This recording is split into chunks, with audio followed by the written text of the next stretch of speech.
আগের দিনই বিপিএল এর নিলামে বেশ কারাকারি হয়েছে এই তাওহিদ হৃদয়কে নিয়ে। কেননা তাওহিদ হৃদয়কে নিয়ে আসলে দলগুলোর নজর থাকারই কথা।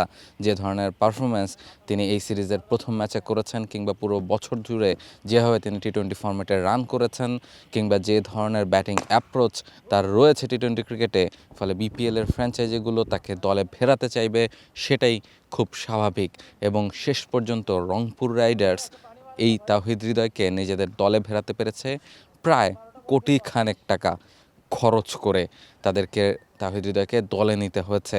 অর্থাৎ কী পরিমাণ ডিমান্ড বা কী পরিমাণ আবেদন যে তাওহিদ হৃদয়ের রয়েছে ফ্র্যাঞ্চাইজি ক্রিকেটে, সেটা গতকালকে যে নিলাম অনুষ্ঠিত হয়েছে সেই নিলামে কিন্তু প্রমাণ হয়ে গেছে। এবং যে ধরনের হার্ডওয়ার্ক, যে ধরনের পরিশ্রম তিনি গত কয়েক বছর ধরে করছেন, এবং গত 2-3 বছর ধরেই টি-20 ক্রিকেটে সবচেয়ে ইম্প্যাক্টফুল ক্রিকেটারদের মধ্যে তাহিদ হৃদয় একজন।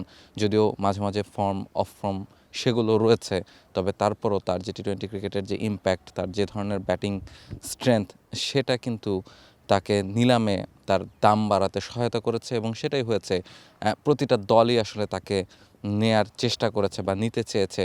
শেষ পর্যন্ত রংপুর রাইডার্স তাকে আসলে শেষ পর্যন্ত দলে ফেরাতে পেরেছে। এবং এবারের বিপিএল যেটা হচ্ছে সেটাতে আসলে তিনি রংপুর রাইডার্সের হয়েই মাঠে নামছেন। তবে তার আগে গুরুত্বপূর্ণ আরও একটা কাজ তার বাকি রয়েছে। আয়ারল্যান্ডের বিপক্ষে যে শেষ টি-20 ম্যাচটা, সেই ম্যাচটা তাহিদ হৃদয়কে খেলতে হবে। কেননা বাংলাদেশ যদি সিরিজ জিততে চায়, এই ম্যাচ জয়ের কোনো বিকল্প নেই। প্রথম ম্যাচে তিনি যেভাবে রান করেছেন, সিরিজের শেষ ম্যাচেও তিনি সেভাবেই রান করতে চাইবেন। এবং তাহলেই হয়তোবা বাংলাদেশ ম্যাচ জিততে পারবে, বাংলাদেশ সিরিজ জিততে পারবে। চট্টগ্রাম থেকে রাহুল রায়, টি স্পোর্টস।